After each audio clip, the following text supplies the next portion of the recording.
We are looking at putting structures in the landscape and how that changes things. And it doesn't change a lot. You have two views of putting a structure in the landscape. You can make it real big. This is fairly large here, and this becomes more important than the landscape. So the landscape is secondary.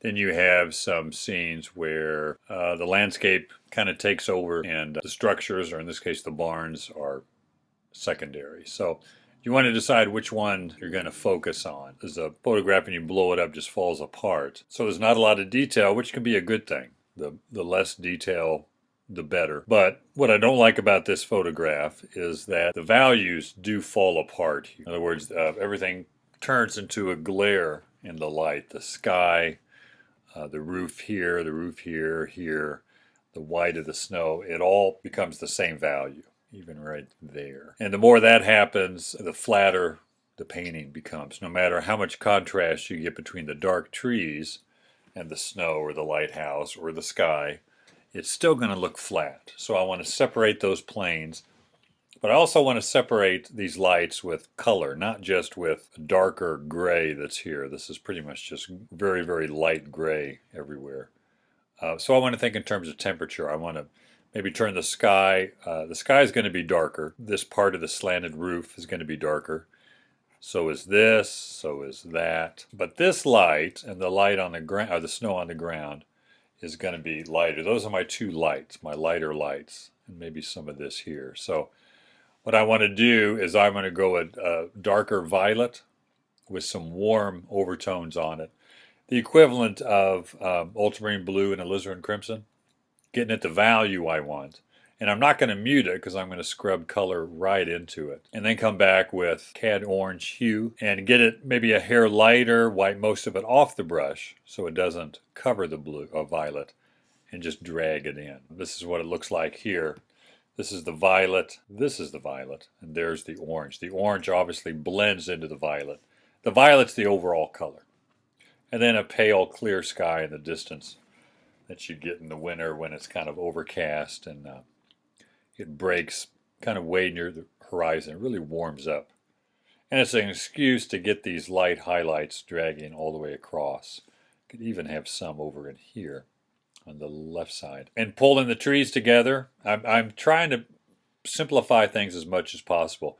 The bare trees are a cooler violet, and here I am graying it. The sky, I did not gray it because I added the orange on top, and that muted it, some of it. But a darker, slightly muted gray, and then a lighter, warmer gray.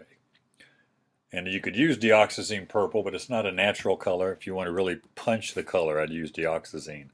But this would be ultramarine blue and alizarin crimson with enough white to get at the right value. And this would be a lighter version of the same thing with more white because it's lighter and a touch of orange or cad yellow.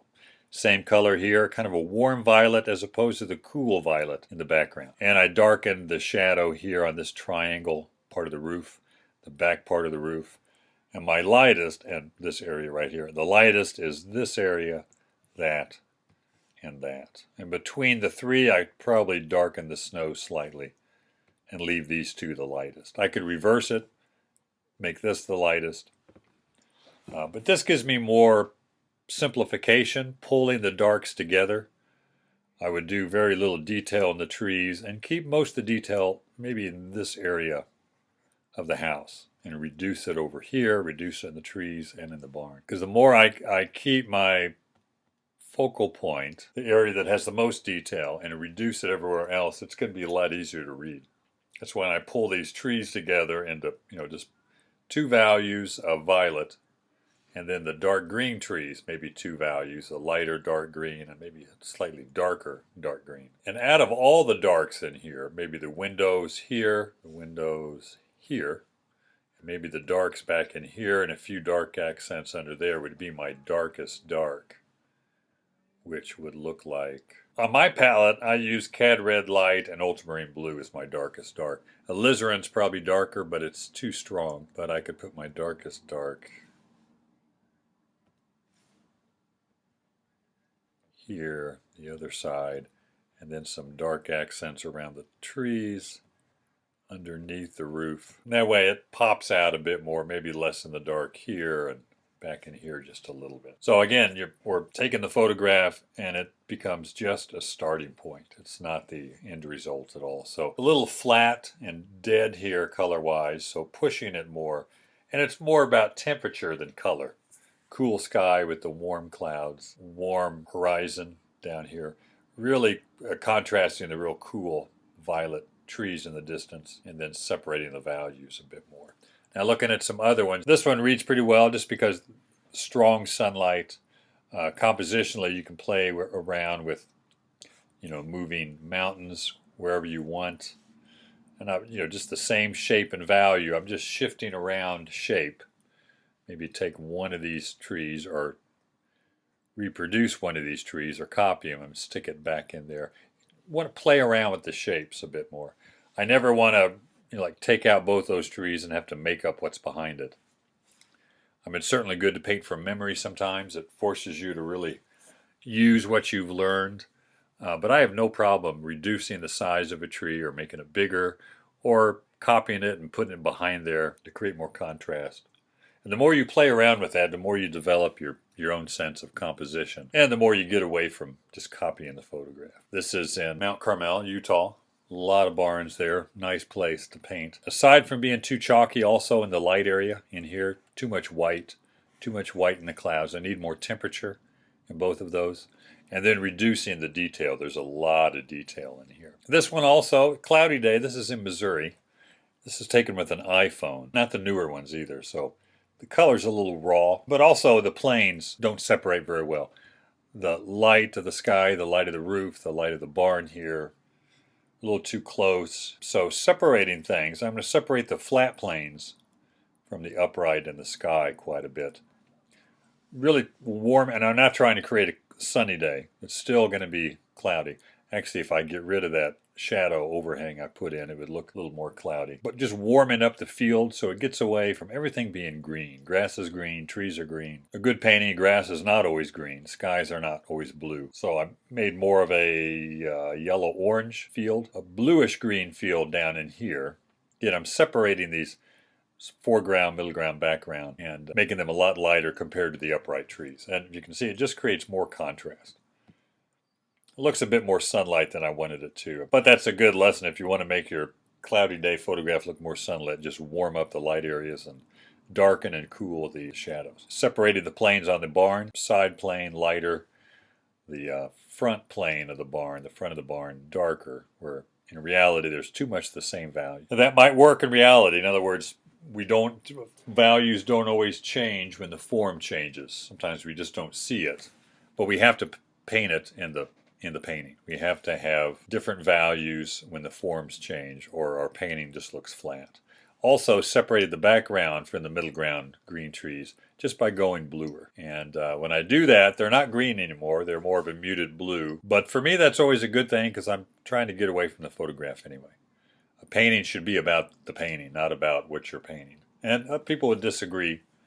Sometimes the spot is more important, but for me it's just I paint for painting's sake, not for being true to what I see. So this is also iPhone. You can see its color's not very good. Lights are kind of washed out, and the green's way too saturated. So if I think in terms of tertiary colors, like this, I'm going to mix a yellow-orange with the ultramarine blue, and that gives me a different green from just yellow and blue or yellow and viridian. It's just too saturated, not enough white in it. So if I use a yellow orange and blue, or if I use a yellow and a blue violet, blue with a little bit of alizarin, and then add the yellow, it gives me a more muted blue. It's still sunlit, still bright, but it's just not that. That's just way too intense of green. I mean, I kind of like it in a way. I think this gives more the sense of sunlight, which is what I'm always after. Also, the idea that sky, again, and a lot of these photographs, the sky and the lights just get washed out. So I want to separate them, plane-wise. So again, a blue-violet, blue with just a tiny bit of alizarin, getting it darker. And then I did glaze over that, the equivalent of just a real light orange, wiping most of it off my brush and kind of dragging it in. Separating the colors, so I have a lighter yellow-green on the grass. And in the trees, I have more of a brighter, darker yellow-green. And then I have the same yellow-green with a lot of orange in it. And that gives me some variation. Over here, a lot of orange. And these are just spots of color. I don't have to render a tree correctly. This is kind of like a color study of what I'm going to change. It's very, very effective. I'll put a painting that's I'm halfway done with, and not sure what changes to make, but I don't like it. I'll put it in Photoshop and kind of work on it there. This has nothing to do with technique or brushwork. It's just altering value and color and temperature. Works pretty good. So I think that's more sunlit, more light oriented, which is always my goal, to suggest the light. If I can do that, that's the number one thing. And I would keep my darkest darks in here. Focus on the structures being a focal point. Sometimes they take over the whole landscape, or the landscape is more important and the barns are just a part of it. But either way, we want to adjust things